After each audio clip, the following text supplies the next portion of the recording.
செய்திகள் தொடர்கின்றன. இலங்கை பத்திரிகை நிறுவனம் மற்றும் அமெரிக்க தூதுவராலயத்தின் ஏற்பாட்டில் தெற்காசிய வலயத்தில் உள்ள ஊடகவியலாளர்களின் சந்திப்பொன்று கொழும்பில் நேற்று நடைபெற்றது. 5 நாட்கள் கொண்ட இந்த சேலமர்வில் கலந்து கொள்வதற்காக தெற்காசியாவை சேர்ந்த ஊடகவியலாளர்கள் நாட்டுக்கு வருகை தந்துள்ளனர். இந்த சேலமர்வின் இறுதி அம்சமாக ஊடக நிறுவனங்களின் உயர்மட்ட அதிகாரிகள் உள்ளிட்ட பலர் கலந்து கொண்ட சந்திப்பொன்றும் இடம்பெற்றது.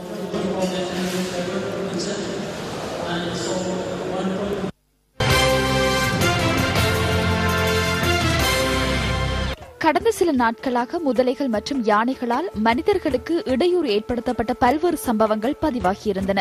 இதற்கு மாறாக மனிதர்களால் விலங்குகளுக்கு தீங்கு விளைவிக்கப்பட்ட சம்பவம் ஒன்று இன்று பதிவானது. கந்தளாயிலிருந்து கொழும்பை நோக்கி வந்த இந்த வேனில் 40 ஆடுகள் கொண்டுவரப்பட்டுள்ளன. இந்த வாகனம் மீது போலீசாரின் கவனம் திரும்பியதை அடுத்து அதிர்ஷ்டவசமாக அதிலிருந்த 40 ஆடுகளும் காப்பாற்றப்பட்டன. இன்றைய நாளேடுகளில் வெளியான கேலி சித்திரங்களிலிருந்து நாம் தெரிவு செய்த கேலி சித்திரம் அடுத்து.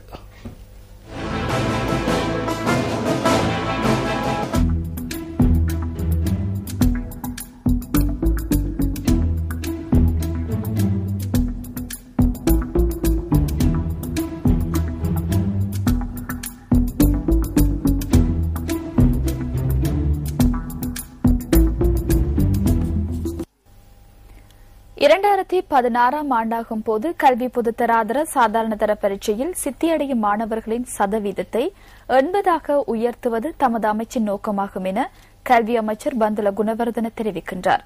கொழும்பில் இன்று நடைபெற்ற ஊடகவியலாளர் சந்திப்பிலேயே அவர் இதனை குறிப்பிட்டார். சாமானிய பெல சமத்வீமே பிரதிශතය 2002 41.51 2002ஆம் ஆண்டு 41.51 மாணவர்கள் சாதாரண தர பரீட்சையில் சித்தியடைந்துள்ளனர். 2005ஆம் ஆண்டு அந்த சதவீதம் 49.7 அதிகரித்தது. 2010ஆம் ஆண்டு அந்த சதவீதம் 60.57 உயர்வடைந்துள்ளதுடன் 2011ஆம் ஆண்டு 60.8 அதிகரித்துள்ளது. எனவே 2016ஆம் ஆண்டு சாதாரண தர பரீட்சையில் சித்தியடையும் மாணவர்களின் சதவீதத்தை 80% அதிகரிப்பதே எமது இலக்காக உள்ளது. அந்த இலக்கை நோக்கி நாம் பயணிக்க வேண்டியுள்ளது. 80% සමත් කරවීමේ ඉලක්කය කරා රට වශයෙන් අපි සියලු දෙනා ගමන් කළ යුතු වෙනවා කියලා. பரீட்சைகள் திணைக்களத்தின் கணிப்பீடுகளின் பின்னர் நாட்டில் சிறந்த பொறுப்பர்களை பெற்றுக்கொண்ட 50 பாடசாலைகள் தெரிவு செய்யப்பட்டுள்ளதாக கல்வி அமைச்சர் இங்கு கூறினார். විභාග දෙපාර්තමේන්තුව ඒ පර්යේෂණ අංශයේ විසින් එක් පාසල් වල සාධන දර්ශකයක් සකස් කළා. பரீட்சைகள் திணைக்களம் பாடசாலைகள் பெற்றுக் கொண்டுள்ள பெறுபவர்களின் அடிப்படையில் கணிப்பீடு ஒன்றை மேற்கொண்டுள்ளது. 70% அதிக மாணவர்கள் சித்தியடைந்துள்ள பாடசாலைகள் சிறந்த பாடசாலைகள் என்ற மட்டத்தை பெற்றுள்ளன. நாட்டில் அவ்வாறான 56 பாடசாலைகள் காணப்படுகின்றன. සමස්ත ශ්‍රී ලංකාවේ ඉහළ සාධන මට්ටමක් ඉහළම සාධන මට්ටමක් සහිත පාසල් 56ක් තියෙනවා. கொழும்பு தேவி பாலிகா கல்லூரி, கம்பஹா ரத்னாவலி மகளிர் கல்லூரி மற்றும் மாத்தளை விஞ்ஞான கல்லூரி ஆகிய பாடசாலைகள் அந்த பட்டியலில் முன்னிலை வகிக்கின்றன. தேர்ச்சி மற்றும் குறைந்த பாடசாலைகளில் அம்பாறை லிகினியாகம மத்திய கல்லூரி, வலிகத்த பல்லேமலல கனிஷ்ட கல்லூரி மற்றும் வடமாகாணத்தின் வட்டுக்கோட்டை அராலி வள்ளியம்மை ஞாபகார்த்த பாடசாலை ஆகியன அடங்குகின்றன. ඉහළම සාධන මට්ටමක් ලබා දුන් පාසල් 56ට ඈත පිට පළාත් වල ඉතාම දුර්වල உயர் பெறுபவர்களை பெற்ற 56 பாடசாலைகளின் வசம் தேர்ச்சி மட்டம் குறைந்த 2 பாடசாலைகளை ஒப்படைக்க உள்ளோம். பின்னர் முன்னணி பாடசாலை கணிப்பீடுகளை மேற்கொண்டு தேர்ச்சி மட்டம் குறைந்த 2 பாடசாலைகளுக்கும் வழிகாட்ட வேண்டும். பாசல் දෙකක් තව මග පෙන්වීම කරන්න ඕන.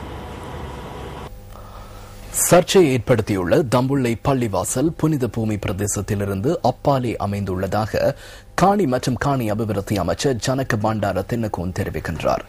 அவரது அமைச்சர் இன்று நடைபெற்ற ஊடகவியலாளர் சந்திப்பிலேயே அவர் இதனை குறிப்பிட்டார்.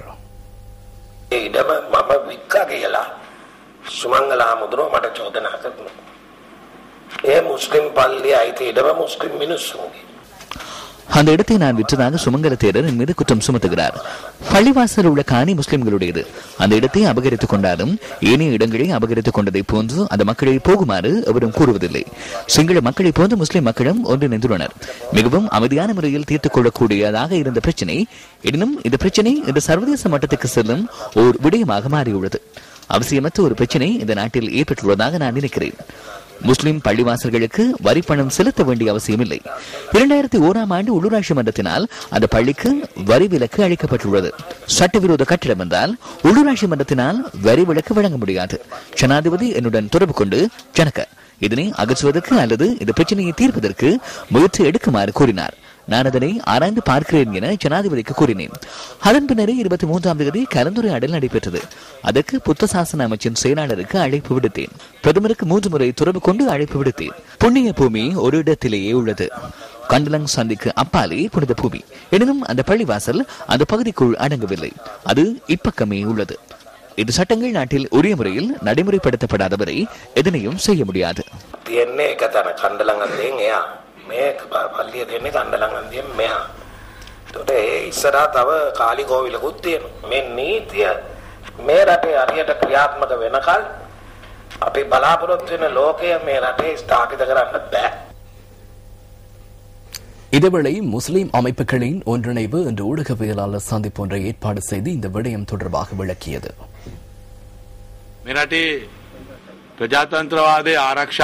இது நாட்டின் ஜனநாயகத்தை பாதுகாத்தல், மக்களின் உரிமைகளை பாதுகாத்தல், மதங்களை பின்பற்றும் உரிமையை பாதுகாத்தல் உள்ளிட்ட அனைத்து விடயங்கள் தொடர்பிலும் அரசாங்கத்துக்கு பொறுப்பு உள்ளது.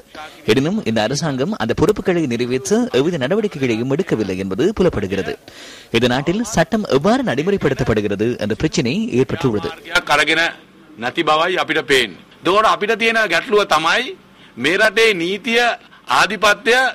කොහෙද තියෙන්නේ කියන ප්‍රශ්න අපිට මතුවෙනවා.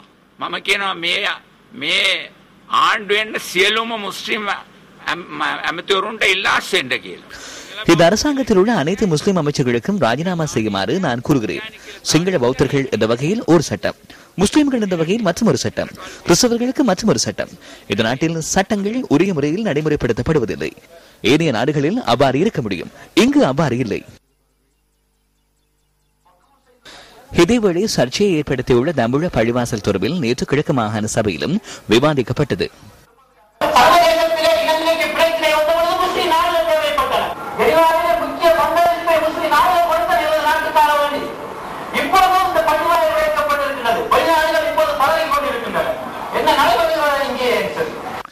இதேவேளை தமிழ பள்ளிவாசலை அகற்றுமாறு கூறப்பட்டுள்ள பிரச்சினை பிரதமரின் தலையீட்டில் தீர்க்கப்படும் என தாம் நம்புவதாக ஈரான் அரசாங்கம் கூறியுள்ளது. இந்த பிரச்சினை ஸ்நேகபூர்வ முறையிலும் அமைதியான முறையில் தீர்க்கப்படும் என்ற நம்பிக்கை தமக்கு உள்ளதாக இலங்கையில் உள்ள ஈரான் தூதுவர் பிரதமர் DM ஷாரத்னவுக்கு அனுப்பியுள்ள கடிதத்தில் குறிப்பிடப்பட்டுள்ளதாக BBC சிங்கள செய்தி சேவை செய்தி வெளியிட்டுள்ளது. தம்பளை புண்ணிய பூமி அபிவிருத்தி பிரதேசத்தில் அண்மையில் ஏற்பட்ட பிரச்சினை தொடர்பாக கூடிய அவதானம் செலுத்தியுள்ளதாக அரசாங்க தகவல் திணைக்களத்தின் பணிப்பாளர் நாயகம் பேராசிரியர் ஆரியரத்ன ஆத்துகல அறிக்கை ஒன்றின் மூலம் தெளிவுபடுத்தியுள்ளார். இது தொடர்பான விரிவான தகவல்களை தொடரும் நமது பிரதான செய்திகளில் எதிர்பாருங்கள்.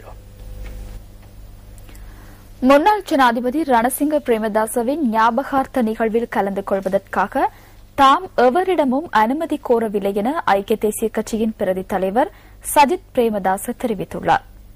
மருதானே ஸ்ரீ வினயலங்கார விகாரையில் இன்று நடைபெற்ற சசுனட்டாருண நிகழ்ச்சியில் கலந்து கொண்டு உரையாற்றிய போதே அவர் இதனை கூறினார். ஞாபகார்த்த நிகழ்வில் கலந்து கொள்வதற்காக சஜித் பிரேமதாச கட்சியிடம் அனுமதி பெற்றுக் கொண்டுள்ளதாக நேற்று நடைபெற்ற ஊடகவியலாளர் சந்திப்பொன்றில் ஐக்கிய தேசிய கட்சியின் பொதுச் செயலாளர் கூறினார். இது தொடர்பான விரிவான தகவலை தொடரும் செய்திகளில் எதிர்பாருங்கள்.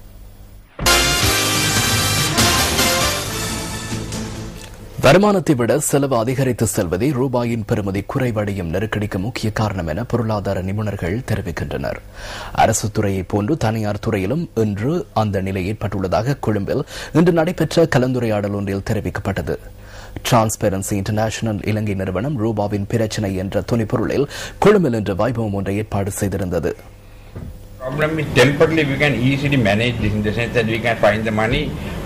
Mr. Mattha is here, we can always go to the IMF பணத்தை திரட்டிக் கொண்டு இந்த பிரச்சனையை மிகவும் இலகுவாக தீர்த்துக் கொள்ள முடியும். அதன் காரணமாகவே மீண்டும் ஒரு முறை தேவையாயின் கடன் பெற்றுக் கொள்ள முடியும் என சர்வதேச நாணய நிதியத்தின் இலங்கைக்கான வதிவிட பிரதிநிதி கூறியிருந்தார். எனினும் இவ்வாறு தொடர்ந்து செல்வோம் எனின் இதே பிரச்சனை நீடிக்கும். நடைமுறை கணக்கில் சேமிப்பு அவசியமாகும். தற்போது இந்த பற்றாக்குறை எவ்வாறு ஏற்படுகின்றது? இது வர்த்தக பிரச்சனை அல்ல, வருமானத்தை விட செலவு அதிகரித்து செல்வது இதற்கு காரணமாகும். இது அரசு நிறுவனங்களை போன்று தனியார் பிரிவுக்கு முறைத்தானது.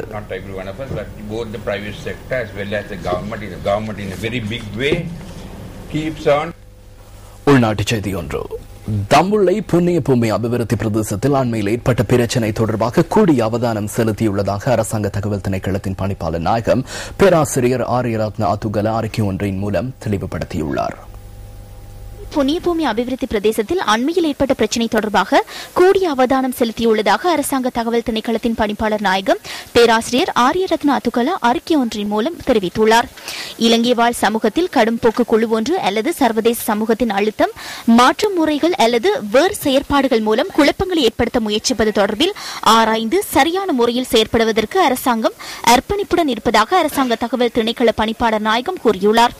தம்புளையில் ஏற்பட்டுள்ள பிரச்சினை தொடர்பாக ஜனாதிபதி, பிரதமர் உள்ளிட்ட உயர் அதிகாரிகள் கவனம் செலுத்தியுள்ளதாகவும் அவர் விடுத்துள்ள அறிக்கையில் குறிப்பிடப்பட்டுள்ளது. இதேவேளை தம்புளி பள்ளிவாசல் வளாகத்தில் பாதுகாப்பு பலப்படுத்தப்பட்டிருந்த காட்சிகளை இன்றும் காண முடிந்தது.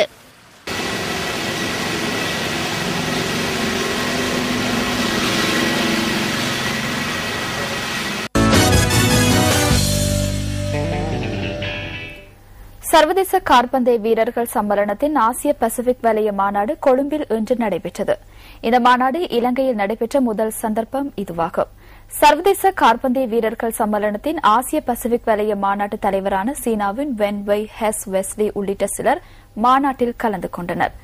மாநாட்டில் ஆசிய பசிபிக் வலயத்தை பிரதிநிதித்துவப்படுத்தி ஹாங்காங், தாய்லாந்து, சிங்கப்பூர், சீனா, தாய்பே, மலேசியா மற்றும் சீனா உள்ளிட்ட நாடுகள் பங்கேற்றன.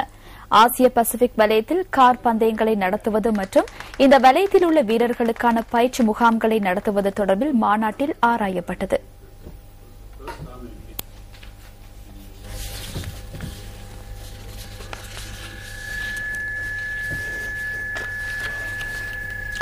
ஐரோப்பிய சாம்பியன்ஸ் லீக் கால்பந்து தொடரில் இங்கிலாந்தின் செல்சி கழக அணி இறுதிப் போட்டிக்கு முன்னேறியது. இரண்டாவது அரையிறுதிச் சுற்றின் முதல் போட்டியில் ரியல் மேட்ரிட் மற்றும் பயர்ன் மியூனிக் கழக அணிகள் இன்று மோதுகின்றன. ஐரோப்பிய சாம்பியன்ஸ் லீக் கால்பந்து தொடரின் அரையிறுதிச் சுற்றில் செல்சி மற்றும் பார்சிலோனா அணிகளுக்கு இடையில் 2 போட்டிகள் நடைபெற்றன. இதன் முதல் போட்டியில் 1-0 என்ற கோல் கணக்கில் செல்சி கழக அணி வெற்றியீட்டியது. இரண்டாவது போட்டி நேற்று நடைபெற்றது. போட்டியின் முதல் பாதியில் பார்சிலோனா அணி வீரர் சார்ஜியோ பாஸ்கெட் முதல் கோலை போட்டார். தொடர்ந்து 43வது நிமிடத்தில் ஆண்ட்ரியாஸ் இனிஸ்கா பார்சிலோனா அணிக்கு 2வது கோலை பெற்றுக் கொடுத்தார். எதிராளியாக செல்சி கழக அணி 2 நிமிடங்கள் கழித்து முதல் கோலை போட்டது. போட்டியின் இறுதி நேரத்தில் முதல் போட்டியில் பெறப்பட்ட கோல்கள் பிரகாரம் 2 அணிகளும் தலா 2 கோல்களை பெற்றிருந்தன. இதனையடுத்து வழங்கப்பட்ட மேலதிக நேரத்தில் செல்சி கழக அணி சார்பாக பெர்னாண்டோ டோரே வெற்றிக்கான கோலை போட்டார். இதற்கமைய 2 அணிகளுக்கு இடையில் நடைபெற்ற 2 போட்டிகளின் முடிவில் கோல் எண்ணிக்கை பிரகாரம் 3-2 எனும் கோல் கணக்கில் வெற்றியீட்டிய செல்சி கழக அணி இறுதிப் போட்டிக்கு தகுதி பெற்றது. முன்னாள் ஜனாதிபதி ரணசிங்க பிரேமதாசவின் ஞாபகார்த்த நிகழ்வில் கலந்து கொள்வதற்காக தாம் எவரிடமும் அனுமதி கோரவில்லை என ஐக்கிய தேசிய கட்சியின் பிரதி தலைவர் சாஜித் பிரேமதாஸ் தெரிவித்துள்ளார். இது தொடர்பான மேலதிக தகவல்களை அடுத்த பிரதான செய்திகளில் எதிர்பாருங்கள். இதுடன் நியூஸ் 8 மணி பிரதான செய்திகள் நிறைவு பெறுகின்றன. வணக்கம்.